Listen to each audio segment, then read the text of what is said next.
Saw 4, the next installment in this retrospective series we are looking at. This is the fourth installment in the Saw franchise and on the road to the newest Saw, Saw X or Saw 10, that is coming out in September. We are looking back at all the Saws and 4 is coming up right now. So let me know your thoughts down in the comment section below. What did you guys all think of Saw 4? Did you love it? Did you hate it? Is it just meh? Let me know down there. Smash that like button, click subscribe, and let's talk about Saw 4 right now.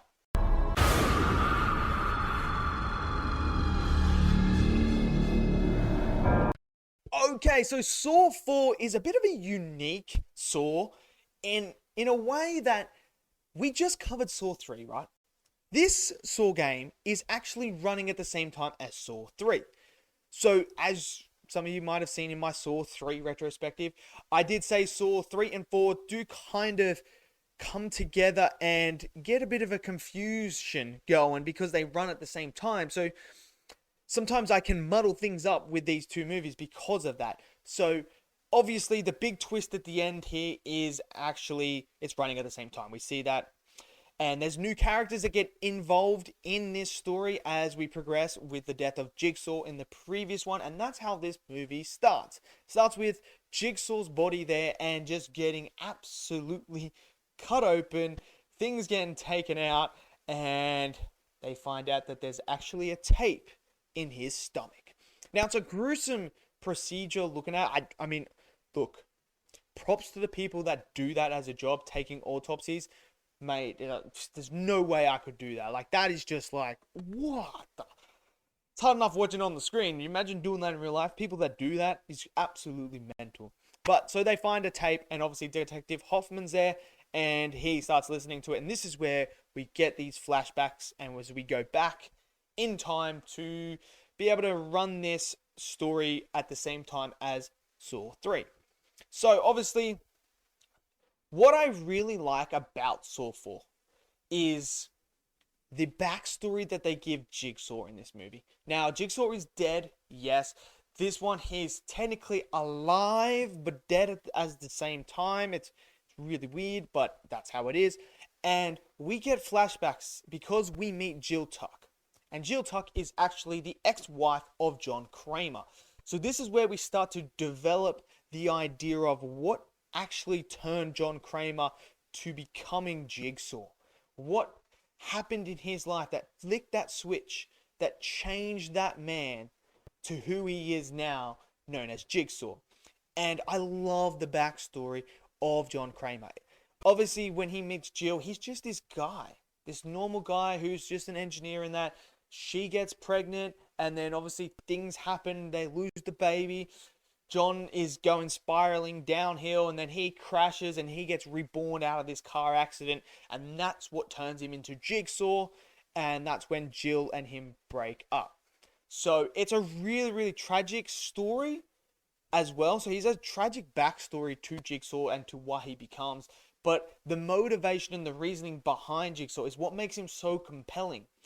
And we see that when we see Cecil, who is the one that actually caused Jill to lose the baby, when Jigsaw creates one of his first traps with Cecil in it, and we see how he is conducting it and how he is experimenting on people and changing their mindset by saving them.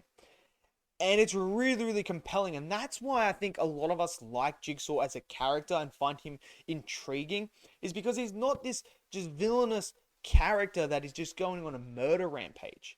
He's actually a complex guy that feels like he's the hero of the story. He's there changing people, making people actually give a crap about their life and actually not take things for granted and actually get into that life or death situation to really see whether they care for their life or not. So I think that's what makes him so compelling. And then you add in this backstory, it's absolutely fantastic. Obviously, this whole sequence of the traps and everything like that is to do with Rigg, who is actually the SWAT member who we see in, I believe, 3 as well. And he is attached to Detective Matthews and the other detective, the female that died in the ribcage trap in number 3. So he is now going on this trial, and his trial is very different to the other ones because Riggs is not a bad dude. He's not an evil person. he's a SWAT guy, and he wants to save everyone. So we know Jigsaw puts people into the traps that are bad people and makes them, reevaluate their life. Now, we obviously have him doing the stuff with Jeff, trying about vengeance and that. Can you forgive? What's going to go there? Now we have Riggs, and he is teaching Riggs, you can't save everyone. Do you know how to really save a life? So obviously we have Detective Matthews, Detective Hoffman. They're both in this one trap. And that's going on. And Riggs has to go through all these trials to get to them, to save them in 90 minutes. Now, some of the traps are absolutely gruesome. I mean, the first one we see with the hair. Oh, it's gruesome. But all the people as Riggs going through are all evil people. Like this chick, obviously, she traffics women and stuff like that. So we see that, and like it's absolutely brutal. But she's being tested at the same time. And then the next one, we go to this hotel, and there's this big fat dude who's been kidnapping women and obviously doing really horrible things with it. And then he has this trap where he's got to like put things in his eye in order to... it's really, really gross. And then his limbs get ripped. It's graphic. It's insane. And then we obviously get to the wife and husband who are trapped with bars through, and the wife actually killed the husband by pulling it out. Riggs gets there, and it's like, what's going on? But they're all people that have been bad or do something like that, or someone that has actually crossed paths with Riggs. So Riggs is trying to save everyone along the way at the same time, except for like obviously the fat dude he just says get in there and do it, and then like leaves it to himself. So as we're progressing, we start to unravel the mystery of what's going on. We have another FBI agent who is now investigating here as well. He becomes this like main person for this Saw and the next Saw, as he's trying to piece together who is helping Jigsaw. Because he obviously says when they find the detective in the rib cage trapped from number 3, he says there's no way Amanda could actually hold this weight and lift her up. There's no way Jigsaw could do it because he's on his deathbed with cancer. So there's obviously someone else who's helping them, and that's who he's trying to find out. As we progress on, and Riggs and that, we find out that the lawyer who's getting involved with Jill, and that's when Jill gets interrogated. Things are all going everywhere. And then as Riggs gets there, there was this moment at the start where Riggs goes through a door early on that isn't, being checked or anything like that. And Hoffman makes the thing like, you shouldn't go through doors that haven't been checked. So anyway, as they're about to, there's seconds to go, Riggs runs through the door, triggering the trap where the 2 ice blocks come through, decapitating, crushing his head, Detective Matthews' head, right there before him, as Detective Matthews shoots the door to try and stop Riggs from coming through, and hits Riggs. And then obviously Riggs kills the lawyer there. And then this is where that big twist happens, because we now see that the FBI agent is starting to go through the place, and he encounters Jeff there as well, and he shoots Jeff. So that's where that thing starts to, correlate with the previous Saw that we just saw. And now we get the moment where Detective Hoffman, opens all the chains, and that walks off and looks at Riggs and then walks off. And this is where we get the big reveal that actually Hoffman is the one helping Jigsaw out.